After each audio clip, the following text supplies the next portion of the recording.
Welcome to Unwrapped with Tayo. This is a platform where we unwrap meaningful conversations and ideas with a lot of extraordinary people. Today, I'm excited to welcome a super talented Nigerian actor, filmmaker, costume designer, and cultural researcher, Temi Ami Williams. Hello. How you doing? I'm good, thank you. How are you? I'm all right. Thank you so much for coming. Thank you for having me. Yeah. So let's start with talking about how it all started. Okay. Can you tell us what kind of environment did you grow up in? Yeah, lady. Okay, no, it's not that. It's not that difficult. When I was a kid, myself and my twin sister were very art inclined. Okay. Right. So even in school, we used to always participate in things that were art related. We would sing, we would dance, we would act, we would do a lot of crafts with our hands. Right. But in school, so while we were studying the math and English, we were doing all these other things as well. And then, of course, graduating secondary school, everyone's asking, what are you going to study? And at this time, I moved to live with my aunt, and she's a crafts person. Right. And she said, tell me, what are you going to study? I said I wasn't sure at the time.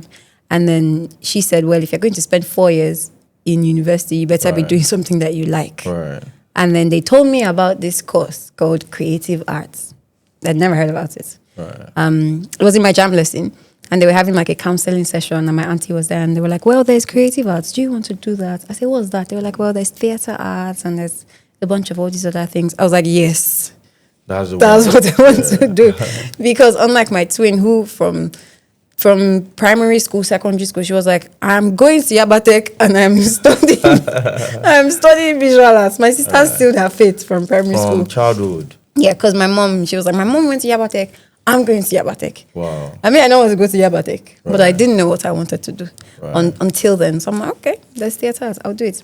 My dad didn't like it though, but I studied theater arts. That's good. From uni. Yeah. Yeah. So as a child, what were the things that you were naturally drawn to?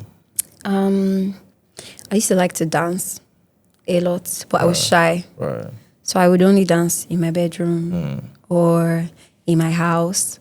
But then I had this youth church pastor who sort of saw that and then got me a dance coach. Okay. And I was the only one in the entire teens church that she was coaching. Right. And then my cousin joined and we became two. So she would coach me and my pastor would force us to do presentations at like special Sunday services in church. And that was sort of how I came out of my shell. You know, and at the same time, we'd do public speaking in church as well, public speaking. And then at the jam lesson I was going to, they used to make us do public speaking a lot as well. So I was sort of being exposed to the performing side there, but with the craft bits, that was all my auntie. Right. Even before she started raising me, it was all my auntie Buki, because that was what she was doing, and I was so inspired by it that I would look at something she has made and I'll try it out. Or I would attend her summer school that she used to do with her friend. Right. You know, I was growing in all of these. So you grew up with your aunt? Yeah, with my aunt and my uncle. My uncle was a singer. Well, still is a singer. He's a gospel singer. Okay. Oh. Yeah. The pastor. Papa Jasco? No. Yeah, we get that a lot. Papa Jasco is his uncle. Right. The Pefti, the one that did Papa Jasco is his uncle. Okay. Right, but no, my uncle is Pastor Waya Denuga, the gospel singer. Oh, nice. Nice. So I was exposed to the singing, the dancing from church, the craft from my auntie. Right. It was around me, so I couldn't really run away from it. Right. And I was already inclined in that direction anyway. So I think God just putting me there was what enabled me at the end of the day. Okay, so you've mentioned that you've been creative since childhood. Yeah. Someone like me, when I was a kid as well, I used to be very creative, but my parents saw it as more, they saw it to be more of a hobby.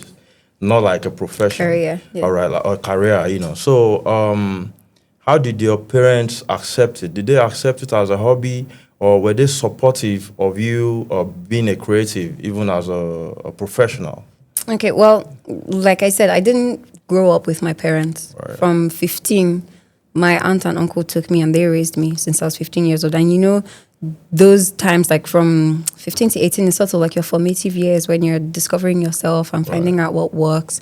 And I was just about going into uni My dad wanted me to do law or mass comm or something along those You lines. sound like a lawyer. Thank you. Yeah. He told me, Temi Loluwa, one law school or theater.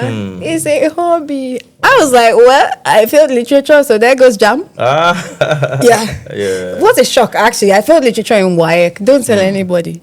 But I did fine arts for jam. So my combinations that actually got me into the university was fine arts, CRK, English, government. What about mathematics? I mean, that one's a given. You cannot go anywhere without maths in Nigeria. You know. So when I didn't have literature, I used Yoruba, like really crazy subject combinations to get into school. And I told him, I was like, oops, sorry.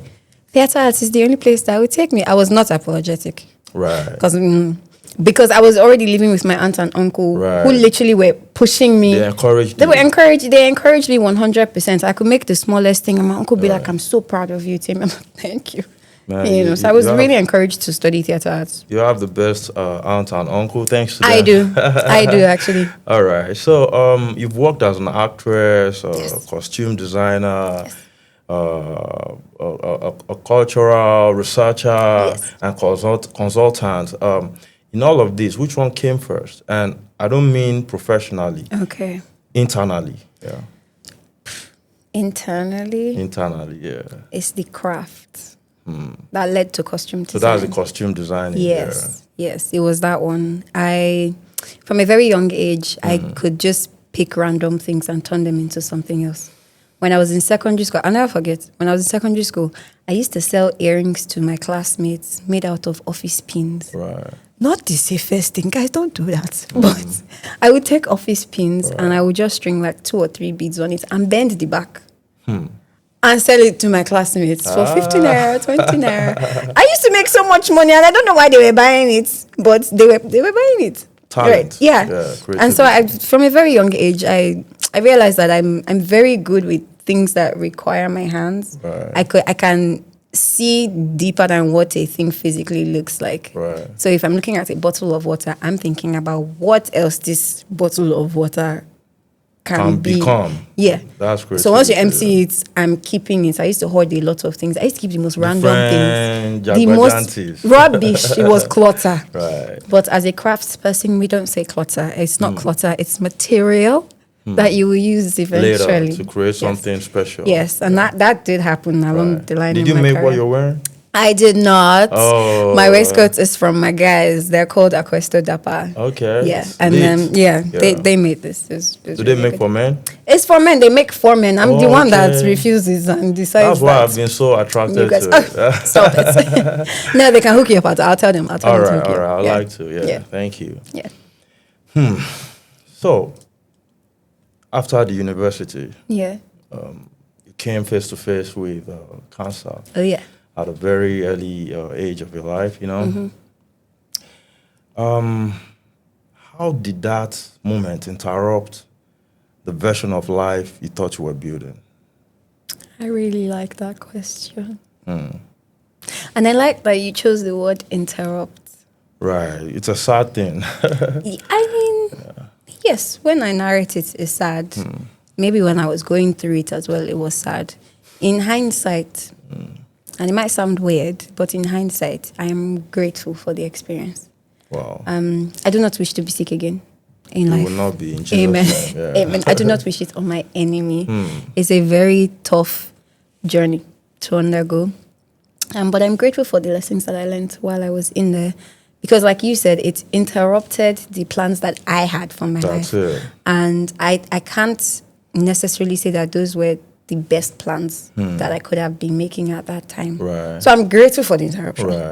In fact, now, in my consciousness, I'm telling God, you know what? Interrupts my life. Very dangerous prayers. Don't pray it if you don't mean it. Because when it's ready to interrupt your life, it's a difficult thing. It's a very difficult thing. And so, yeah, that's what happened to me.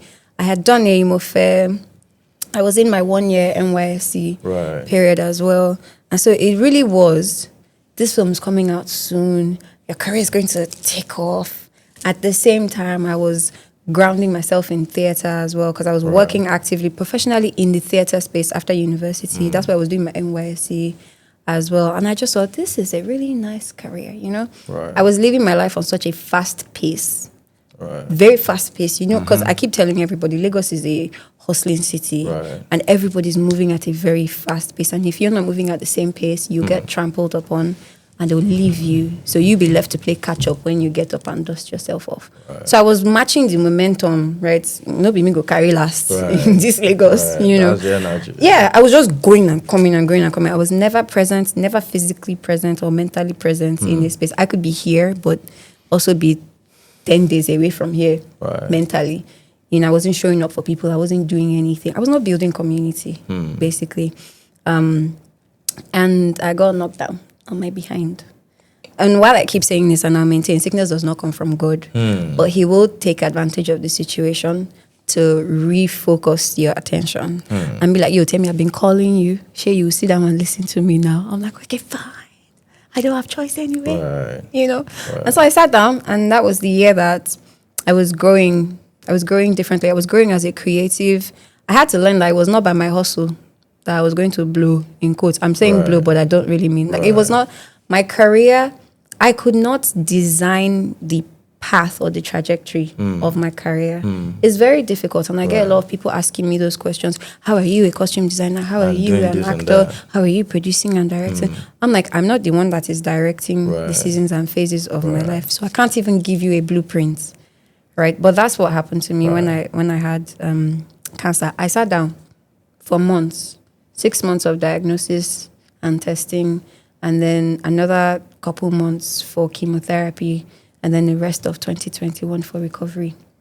And it wasn't until like November, December that I now started engaging with the rest of the public. So you can imagine how long I was away in isolation Right. with God and my family. He was changing my focus. This thing they call scale of preference in business studies. Yeah, he was rearranging that for me. Right. And it was also in that year that being in the film industry went from passion to a major calling. I knew that I had to be in the industry because there were things that I didn't like that I was seeing. There were niches that people weren't exploring, and I found that those were the areas I was more interested in. So I started to see clearer, hear clearer in that time. And because I had experienced near-death experience, my life is too short to be waiting for. You appreciate every moment more. Oh, I appreciate every moment. Right. Can't wait for anybody to sit down and give me opportunity. All my mentors were telling us the same thing. Right. If nobody's giving you an opportunity to do Go what you get want it. to do, you create the opportunity That's and it. call your friends together. That's it. And I started doing that in 2020. That's it. And I'm 100% certain that if I didn't have that cancer experience that made me sit down for this long, Right. I don't think I would have gotten wouldn't there appreciate as time. fast. Yes, I wouldn't appreciate time.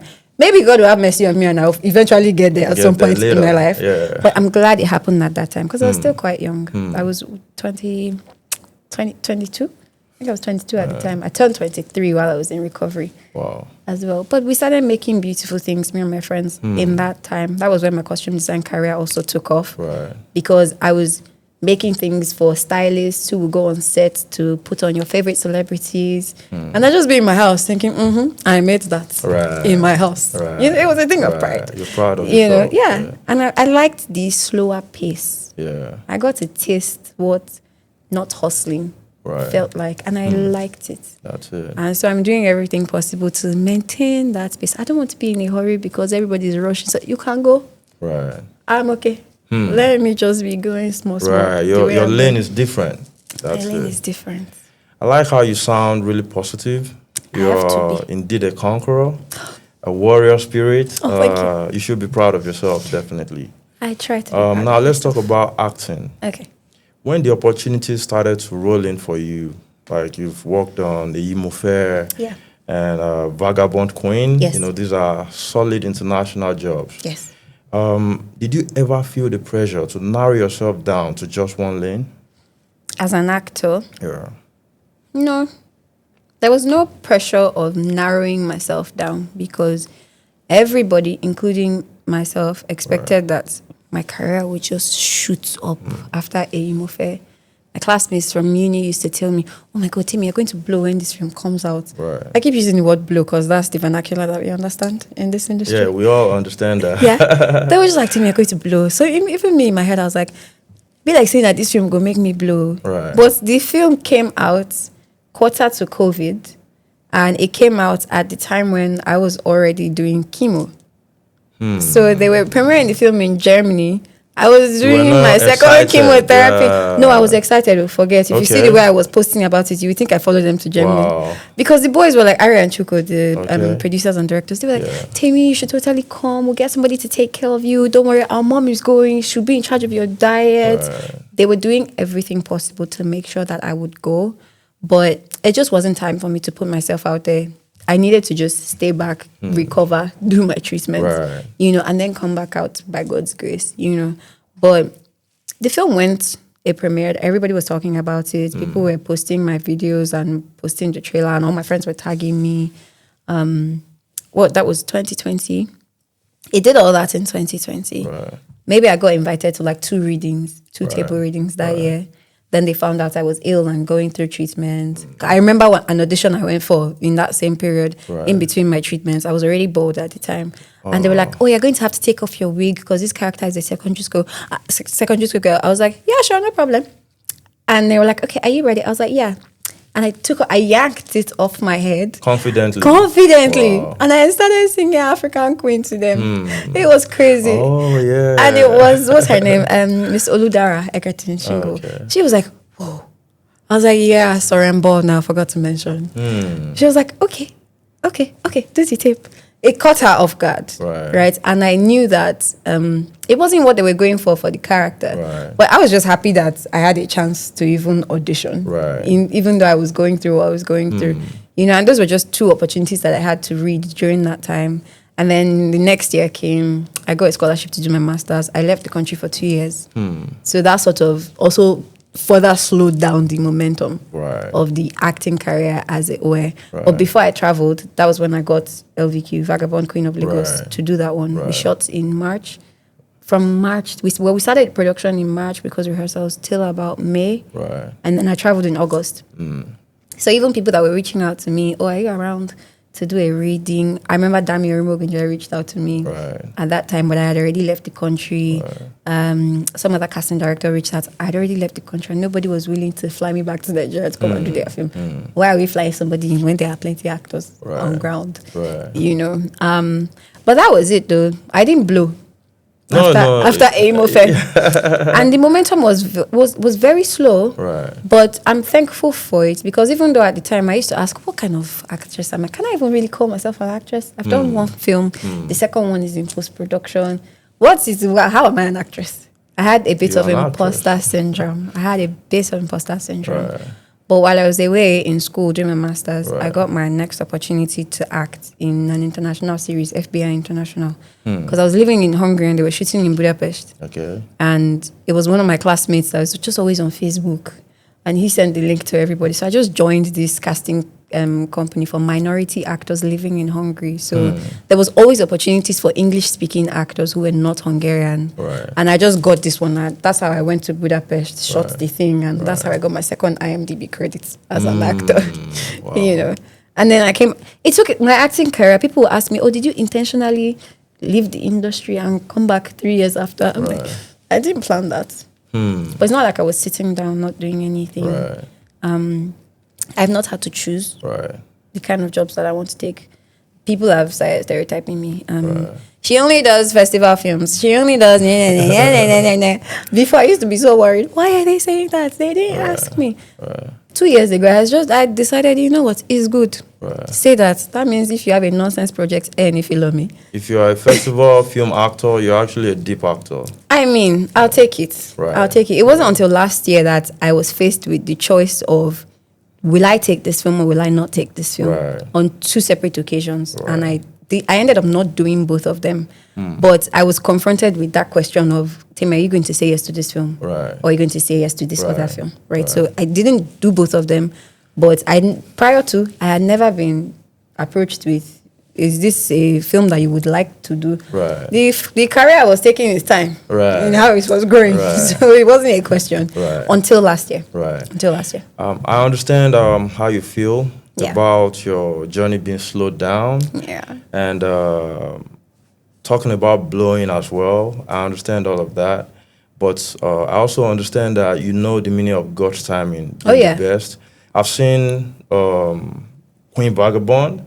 I've seen Imofe. Yeah. And I can say that you're a great, talented actor. Thank you. And then I pray that God will restore all your losses. Thank you. I don't see them as lost time. Right. Do you know why? Because like I said, I wasn't sitting on my hands in the time when I wasn't acting or in everybody's face.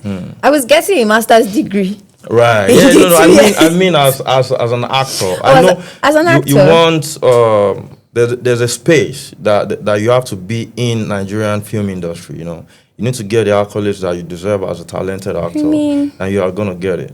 Amen. Yeah, amen. I'm comfortable with the pace. We'll get there when it's time. Good. Yeah. You know. So, in the Nigerian entertainment industry, right? Yeah. People love people that they can easily define. You know. So, can you tell us what has it cost you to be many things at the same time? What has it cost me? Right. Like you're as very an deep actor, question. you're doing a lot of things. You know, we don't have an industry where people are used to maybe someone is a great musician as much as a great actor or great. You know, now you are doing cultural research and consultancy and costume designing. You know, you're an actor and all of this. What has it cost you? Do you think it has cost you anything at all? Yeah, it has. Okay. But in hindsight, I can only say this in hindsight because it has happened. Right. Most times we focus more on counting the cost of doing something. Right. But we don't count the cost of not doing the thing. Right. I don't know if that makes sense. So, e.g., while I was doing my master's, I got a role in a Paramount TV feature. Okay. Now you've been getting big. I had gotten the role. It was also from this Hungarian casting company when I was living in Hungary. But I couldn't do the job. Right. I was in my final semester in my master's. Right. And I needed to be living in Hungary. And I was like, you guys, I will fly myself to Hungary. Just lock it, right? Right. Lock it and sort my accommodation. I will bring myself to Hungary. Right. And if I ever need to go back to London for my program to tidy one or two things and come back to set, I will sort my logistics myself. They were like, no, Temi, this is a series that will shoot for 3 months. You have to be living in Hungary. Accommodation. It pained me. Right. Not even just the accommodation. If they had insisted that we'll give you the role, but sort your logistics and your accommodation, Okay, I probably would have still said yes. Okay. I probably would have still taken it. But they were like, no, you need to be living in Hungary. And I remember that when I did the first one, I had to provide my tax identification number, a bunch of paperwork that is sort of tied to your residency in the country because that saves them taxes. Right. So I wasn't living in Hungary at the time. I could be going and coming because it wasn't too far and the flights were fairly cheap. But no, they were like, no, you need to be living in Hungary. And I wasn't going to leave my master's quarter to the end to move to Hungary. If I didn't have anything tying me down in London, I would have gone to Hungary. And you would just be seeing, oh, that Nigerian actress is now in this Hollywood series on Paramount. It would have been a really great, trajectory for my career. But I've had to make tough choices on this path. And I just said, you know what, Temi, this is the season and the phase for you to graduate this master's. Because I was on a scholarship, I was on a full scholarship as well. If I bank the master's and I have to spend an extra year or spend anything more, I will pay for it myself. And I'm like, I'm not spending longer than these 2 years. Already my brain is frying. I'm ready to be done. So it was finish the master's, focus on the master's and finish that. God will restore all these opportunities that you feel like you're losing right now. And that happened. So yeah, it has cost me that.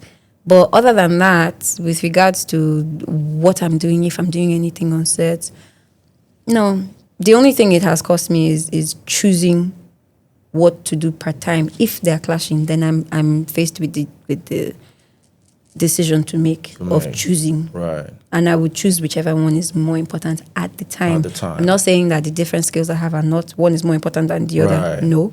But there's a time and season for everything. So if I need to be an actor in this season, you'll be the best I have to be the best actor that I can be in this season. And I don't try to do everything at the same time. You never catch me directing and acting on the same set. Right. I will not do it. Some people can do it. Right. I give you. I cannot. Right. I probably can, but I don't want to put myself in a position to be dividing my attention in that way. It's hard enough to produce and direct on the same set. At the same time? I will now come and be an actor in it. How many? I could only have 2 eyes, not 3.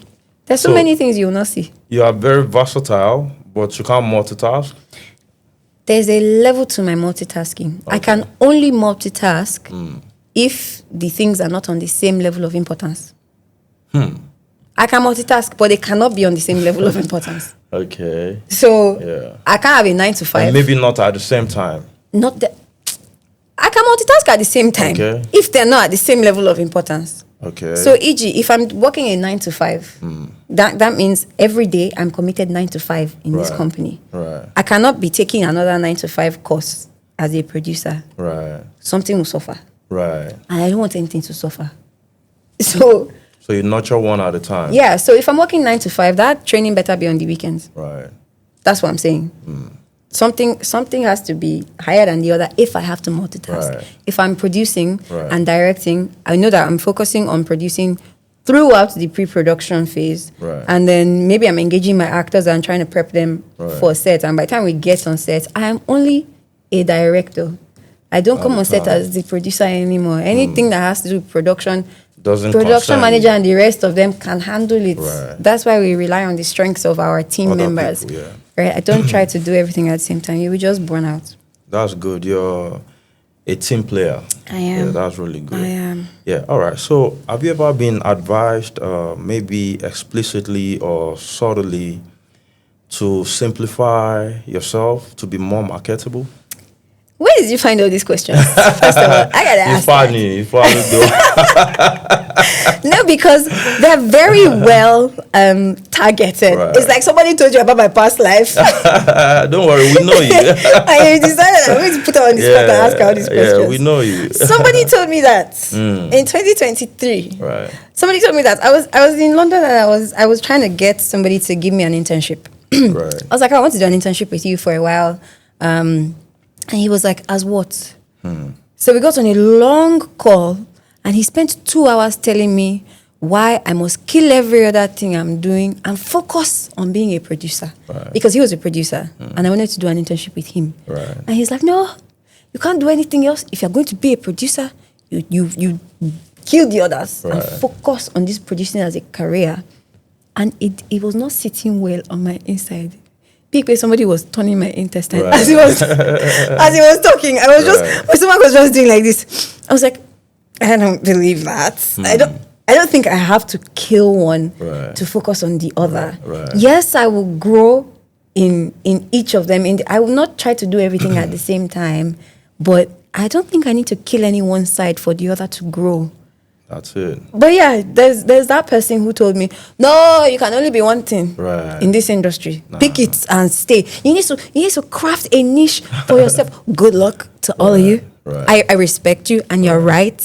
But it will not work for all of us. And I've seen that it's not working well enough for me to kill all the other. What, did God make a mistake when he gave me all these other gifts? Blessed you with the gifts. So what will I do with it? I'll say, Lord, when I entered the industry, they said I had to face one. Right. So I mukpa the others tea. I can't say that. And you see, in my opinion, the things you do might be many, but they all are all in the same. Thank you. Culture. They're all in the art, same space. Film, acting, creating, so it's all they're the same all under the same umbrella. If you have a problem with, at least I did not say that I'm doing this one and then maybe I'm doing carpentry or animal husbandry or something. I'm still in the same industry, I'm looking for, and it started off out of necessity. Like I said earlier, nobody was giving us opportunities to make the kind of films we wanted, and I wanted to make films that were very experimental, that were at the time not commercially viable. Right? I was making culture sensitive films. I was doing movement systems films. Like maybe I'm making a dance film today, or I'm doing a film that is basically because of the costume design. Right? I started making films actually because of my costume design. When I started as an actor, it was nice. I was like, oh, I want to now really take this acting thing seriously. When I was on the set of Eyimufe. Experiencing set on Eyimufe made me want to be an actor. I wasn't really shooting for, I want to be an actor in the Nigerian film industry. Right. It was nice because I studied theater arts, Right. but I can't say that I had a passion for acting before I got AIMOFE. Right. When I got AIMOFE and I was on set, and the acting coach they got us was, working really well with me, Right. and he had this small gadget that he called, it was a grip, and he was like, you can just put your phone here and make films. And I was so fascinated. I was like, you know what? I want to be an actor now. Just because of AIMOFE, I want to be an actor. Wow. Then I started watching so many films. I'm like, you see the way this Zendaya is, that's how I want to be. You see Letitia, right? That's the kind of actress I want to be. Right. A bit of Lupita Nyong'o, sure. Yeah. But those kinds of films were what I said I wanted to be as an actor. Right. So it put AIMOFE put acting on the table for me as a career. Right. It's not like I was really going out as per, I must be an actor in this industry. Right. I was only acting in uni because people said I was good at it. Yeah. Exactly. But as a career, it found me. Right. And I leaned in. Right. Because, even me, I blessing acknowledge. has been there. Yeah. I acknowledge that I'm actually good at it. I'm not trying to toot my own horn, but I think I'm good at it. And I like your aesthetics. Thank you. Your swag and everything. Thank you. You're definitely a great actor. I'm your fan. I'm your fan. What? Yeah, okay. I'm your fan. Thank you. Thank you so much. Thank you very much. So, between all of them. you've spoken openly about faith Yeah. and resilience a lot. But how did illness reshape your perception or understanding of God and purpose? I grew up in a Christian home, in 2 Christian homes, as a matter of fact. Right. My mom was a deaconess in Redeem. My dad was an interpreter, Yoruba language interpreter in Mountain of Fire. Mountain of Fire. Yeah. Died. That's where I grew up until I was 15 years old. Then my auntie and my uncle took me and raised me, and they were pastors in Redeem. Right. So I can categorically say I was a pastor's kid from small to my teenage years till I became an adult, basically. Right. And being around Christianity as such, it didn't necessarily mean that I had a relationship with God. Right. I was learning things in the religion that I was raised in. But I keep saying this, and it is true because I've seen it. Right. You will get to a point in your life and in your faith that you will have to choose for yourself. Am I a Christian because of my parents, or because of how I was born, or because of the circumstances surrounding my upbringing? Or did I choose? Did I choose this God for myself? You would choose. You will get to the point where you have to choose. Right. So I got to the point where I had to choose. Right. And it wasn't... When I say it, sometimes I'm a little ashamed, but I'm also not ashamed because I'm glad I got there early enough before I fell sick. It was in 2018. We had lost my mom's older sister to multiple myeloma. God rest her soul. Amen. So she had a type of blood cancer. And I'll never forget, so she died a couple of days to my 21st birthday. And I remember my best friend driving to my hostel. I was in Unilag, New Hall, Fagunwa. We were in her car downstairs. And I told her, I said, Aujola, we have to know this God for ourselves. We should not wait for bad things to happen before we try and find this God. Because the Yoruba people, they say, Badura, Koma ba Badura. So that's what... Yeah. So I remember we had this conversation in her car that day. I was like, see, guy, I don't know, but be like, say me, I go hold this God now. And that was 2018, May. I didn't know that 2019, October, I will start my own journey with cancer. I dreaded... Cancer was one of the things I dreaded the most in my life. If I had known. But my fear, because if you read, there's a portion in the Bible, excuse me, there's a portion in the Bible, it's in Job and it's also in Proverbs, that the thing you fear the most, the thing you dread the most, you attract. Oh. Yeah.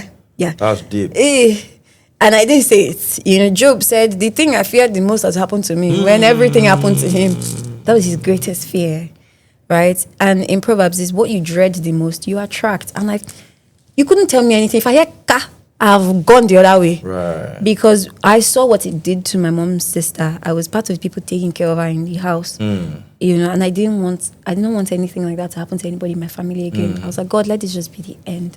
It was a painful journey. Right. And I didn't know that my own was going to start the next year. Right. So I started to get to know God. I only really became a Christian in every sense of the word in 2018. That's when I became intentional with my walk with God.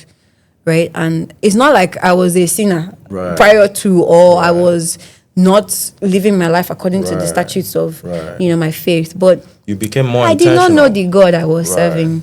The way I was living my life prior was, God, this is what I want to do. You bless it. Right. You were using God. I was using God. I would pray, He will answer. Sometimes He will not answer, but mostly He was answering. Right. But one of my pastors said that God does that for people that are not really grounded in the faith, just to draw you in. Say, you're still a baby. Let's be giving you. When you grow and you mature in the faith, then the day I tell you no, you understand why I say no. Right. Do you understand? So that's what was happening with me. I was growing and I was learning. I was serving in church, but I think that's one of the biggest distractions for pastors' children, is that you're so involved in everything going on in the church that you're not really sitting down to really It becomes like a culture. have your own You're just used to relationship. it, You're just used to it. First service, you are serving in children's church. Second service, you are serving in teens church. Like Maybe a third routine. service, you are serving in adult church. You're just so immersed in service Routine. that you forget relationship. Right. And that's what was happening to me. But 2018, we even changed church. I say no. I went to a church where I did not know anybody. I was not greeting anybody from the car park. Right. It was me and God and the pastor. That's how I grew. That's how I started learning, and that's how I grew in 2018. Wow.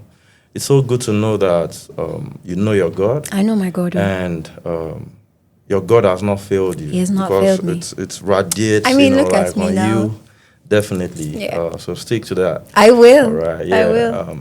Okay, so if you were to speak to younger generation of creatives, people like yourself who are versatile, they are good at many things. Yeah. All right.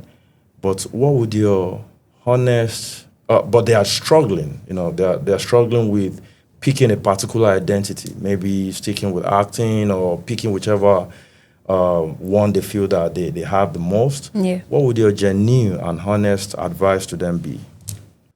Struggling with identity is a very important thing for, creatives, especially in the industry where you are, where everybody wants you to label yourself. Right. Everybody wants you to sort of box yourself. If you're an actor, associate with the actors. Right? And I struggled with that for the longest time. Right. I said to one of my mentors, "Sir, how do I introduce myself?" I was like, "Sir, how do I introduce myself? I can act, I can do this, I can do that." He was like, "It's very simple." But at the time he was telling me this thing, it didn't make too much sense to me because I felt like I was too young in the industry. Who am I? What have I learned?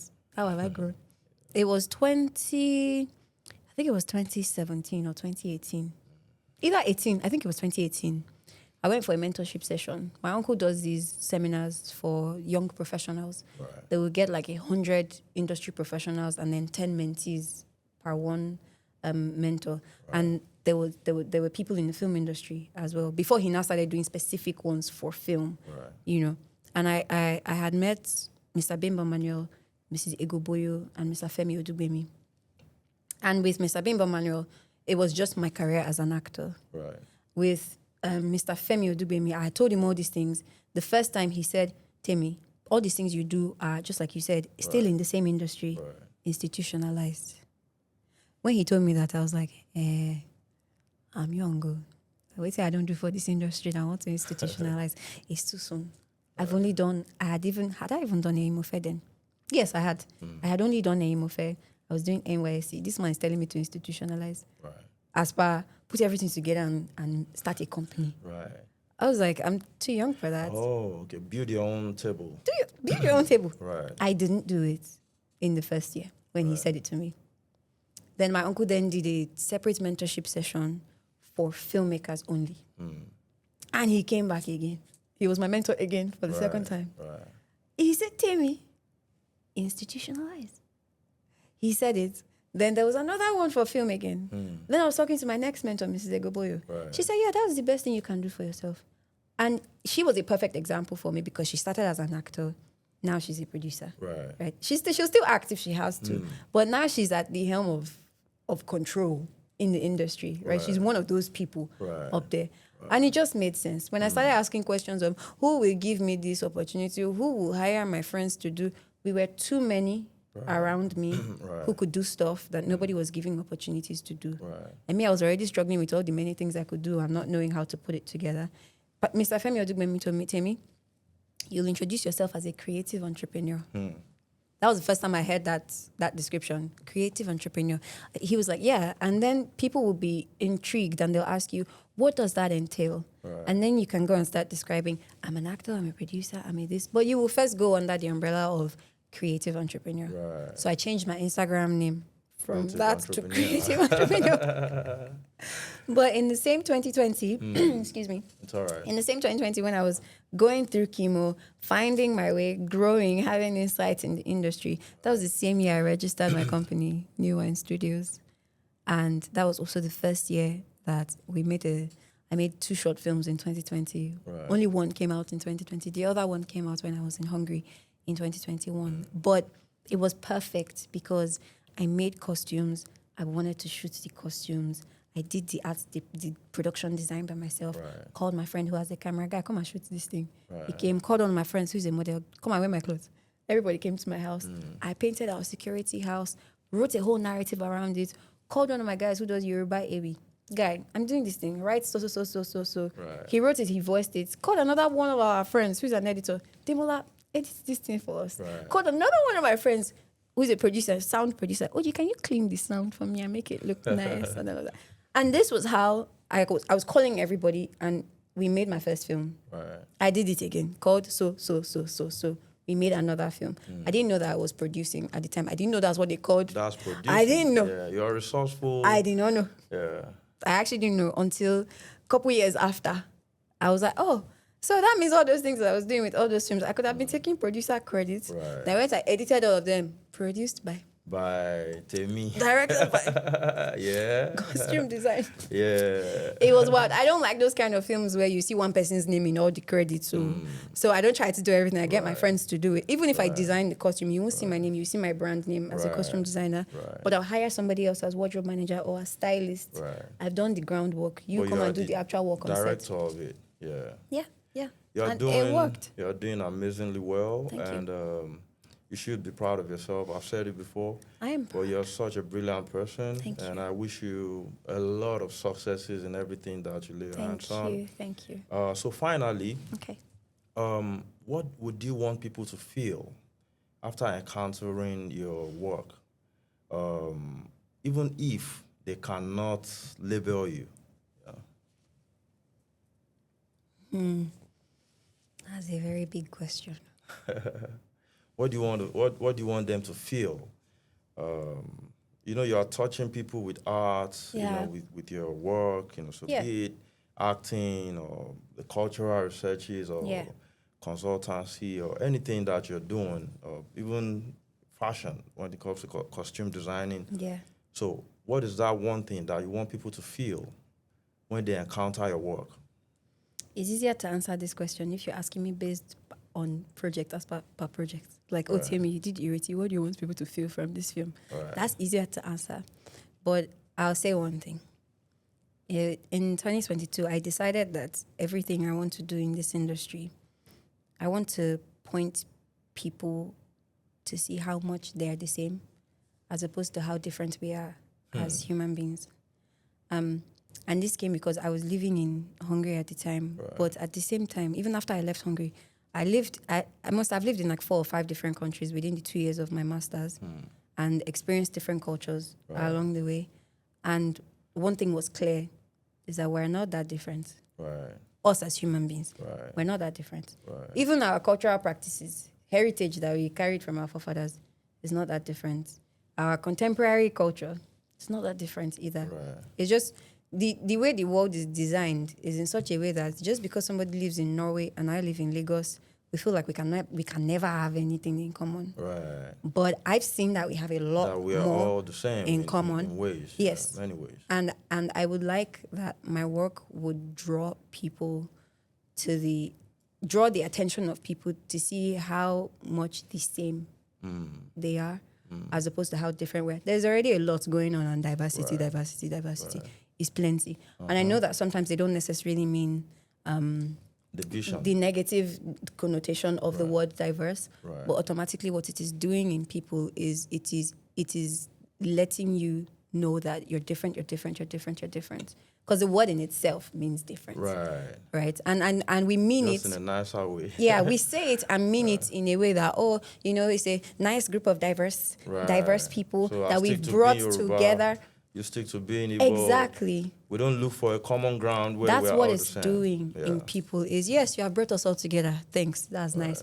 But now I'm more aware that I'm different. You're different. They're different. So the Yoruba people will find themselves and stick together. The Spanish speaking Even will outside find of the themselves. country, you see Yes. Nigerians rolling with Nigerians. Yes, yes. And I don't want that anymore. I want my own work to make people see how much we're all the same.